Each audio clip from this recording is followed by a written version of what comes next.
Hello बच्चों, let's read the question. बच्चों question में कह रहा है the processes which do use catalyst are, इन चारों में से वो कौन सी या कौन सी प्रोसेस होंगी जो कैटलिस्ट को यूज करते हैं। कैटलिस्ट क्या होते हैं बच्चों? ये वो सब्सटेंस होते हैं जिनको हम रिएक्शन में डालते हैं तो ये क्या करते हैं बच्चों? रिएक्शन की एक्टिवेशन एनर्जी को कम करके उसका रेट ओके बच्चों उसकी स्पीड बढ़ा देते हैं। तो सबसे पहली है बच्चों आपकी कॉन्टैक्ट प्रोसेस। क्या है बच्चों? सबसे पहली है कॉन्टैक्ट प्रोसेस। कॉन्टैक्ट प्रोसेस में क्या बनता है बच्चों? कॉन्टैक्ट प्रोसेस में बनता है इसमें it is used for the manufacture of H2SO4 sulphuric acid बनाने के काम आता है बच्चों। इसमें सबसे पहला काम क्या करते हैं बच्चों? हम जब यहाँ पर सल्फ्यूरिक एसिड को प्रोड्यूस करते हैं बच्चों, तो सल्फर को या सल्फाइड ओर को हम in the presence of air generate in the presence of air burn करते हैं बच्चों, okay, to generate SO2 gas, okay बच्चों। उसके बाद में क्या करते हैं बच्चों? जैसे सल्फर है बच्चों, ऑक्सीजन की प्रेजेंस में जला है, आपको क्या मिलेगी? SO2 गैस यहाँ पर मिल जाएगी बच्चों। क्या मिल जाएगी बच्चों? SO2 गैस यहाँ पर मिल जाएगी। फिर SO2 को हम किस में कन्वर्ट करते हैं बच्चों? SO2 को सेकंड स्टेप में SO2 को SO3 में कन्वर्ट करते हैं बच्चों। क्या करते हैं बच्चों? SO2 को SO3 में कन्वर्ट करते हैं ऑक्सीजन के साथ हीट करके। और इस स्टेप में हम जो है बच्चों कैटलिस्ट भी यूज करते हैं, वेनेडियम पेंटॉक्साइड, याद रखिएगा बच्चों इसका नाम, okay. V2O5 as a catalyst यहाँ पर यूज हो रहा है, ओके बच्चों। तो कैटलिस्ट तो यूज हो रहा है, तो ये हमारा आंसर होगा बच्चों। क्या होगा बच्चों? ये हमारा आंसर यहाँ पर होगा बच्चों। फिर हम लास्ट में सी स्टेप में, लास्ट आखिरी स्टेप में क्या करते हैं बच्चों? इसका ये जो SO3 यहाँ पर बनी है बच्चों, इसको हम एब्जॉर्ब करा देते हैं किसमें? H2SO4 में। किसमें बच्चों? H2SO4 में। और वहां से हमें क्या मिलता है बच्चों? ओलियम यहाँ पर मिलता है बच्चों। क्या मिलता है? ओलियम यहाँ पर मिलता है H2S2O7, ओके बच्चों।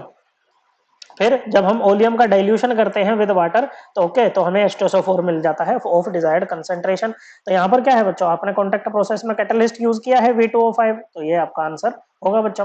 फिर थर्माइट प्रोसेस की अगर बात करें, ओके बच्चों, किसकी बात करें? अगर थर्माइट प्रोसेस की बात करें ना बच्चों, तो इसको हम Goldschmidt alumino thermite reduction भी बोलते हैं बच्चों। और इसमें aluminium as a reducing agent use होता है। लेकिन बच्चों इसमें ना कोई भी आपका ये कैटलिस्ट यहाँ पर यूज नहीं होता है बच्चों। क्या नहीं होता है बच्चों? कैटलिस्ट यहाँ पर यूज नहीं होता है, ओके। ऑक्साइड्स जैसे कि आपके Cr2O3 Mn2O4 सॉरी Mn3O4 को हम इसी मेथड से क्या कराते हैं बच्चों? रिड्यूस कराते हैं बच्चों। क्या कराते हैं?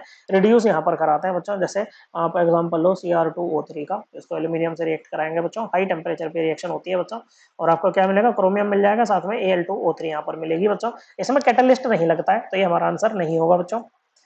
दूसरा, तीसरा है बच्चे, दूसरा तो हो गया बच्चों, ओके। तीसरा है आपके पास में ओस्टवाल्ड प्रोसेस। देखो अगर हम ओस्टवाल्ड प्रोसेस की बात करें, तो ओस्टवाल्ड प्रोसेस में क्या बनता है बच्चों? ओस्टवाल्ड प्रोसेस में बनती है नाइट्रिक एसिड। क्या बनती है बच्चों? Ostwald process is used for the manufacture of HNO3, okay बच्चों। नाइट्रिक एसिड हम यहाँ पर बनाते हैं किसमें? ओस्टवाल्ड प्रोसेस में,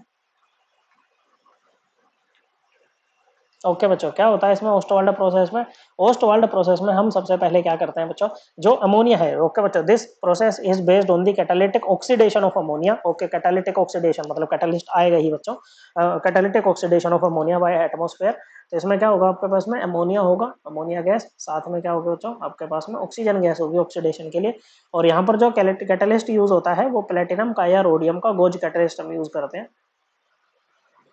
ओके बच्चों। 500 केल्विन टेम्परेचर, ओके। 9 बार आपका प्रेशर यहाँ पर रहता है बच्चों, ओके। तो कैटलिस्ट आ गया, तो मतलब ये हमारा आंसर होगा बच्चों। तो हमें यहाँ पर NO नाइट्रोजन मोनोऑक्साइड यहाँ पर मिलेगी, और साथ में H2O गैस यहाँ पर मिलेगी। बैलेंस करने की जरूरत नहीं है बच्चों, मेन बात तो हमें ये देखना है ना कि कैटलिस्ट है कि नहीं है, ओके बच्चों। फिर ये जो NO बना है, ये ऑक्सीजन के साथ फर्दर रिएक्ट करके आपको क्या देगा? NO2 गैस देगा बच्चों, ओके। और उसके बाद क्या होगा बच्चों? ये जो NO2 गैस है, इस पे आपने डालना है पानी, और आपको क्या मिल जाएगी बच्चों? आपकी नाइट्रिक एसिड यहाँ पर मिल जाएगी बच्चों, साथ में NO गैस आपको यहाँ पर मिल जाएगी बच्चों, ओके। अब ये जो NO गैस यहाँ पर बनी है ना बच्चों, इसको आगे आप रिसाइकल भी कर सकते हो बच्चों, ओके। तो ओस्टवाल्ड प्रोसेस में कैटलिस्ट यूज हो रहा है बच्चों, प्लेटिनम या रोडियम का गोज कैटलिस्ट, ओके बच्चों। फिर है चौथी हेबर्स प्रोसेस। हेबर्स प्रोसेस क्या बनाने के काम आती है बताओ बच्चों? ये आती है अमोनिया के प्रोडक्शन में काम, ओके बच्चों। इसमें आपके पास में N2 होगा और साथ में H2 होगा, और इससे आपको क्या मिलेगा? अमोनिया मिलेगा, ओके बच्चों। और इस रिएक्शन में भी हम कैटलिस्ट यूज करते हैं बच्चों, आयरन की ऑक्साइड यूज करते हैं बच्चों, ओके बच्चों, with small amounts of K2O and Al2O3, okay बच्चों। तो इसमें भी आ गया आपका कैटलिस्ट, तो ये भी आंसर होगा। तो कौन कौन सी प्रोसेस है जिसमें कैटलिस्ट आएगा? कॉन्टैक्ट, ओस्टवाल्ड और हेबर में आएगा। थर्माइट प्रोसेस में नहीं होता है catalyst. So correct answer option 1, option 3 and option 4। I hope आपको एकदम क्लियर हो गया होगा। थैंक यू बच्चों।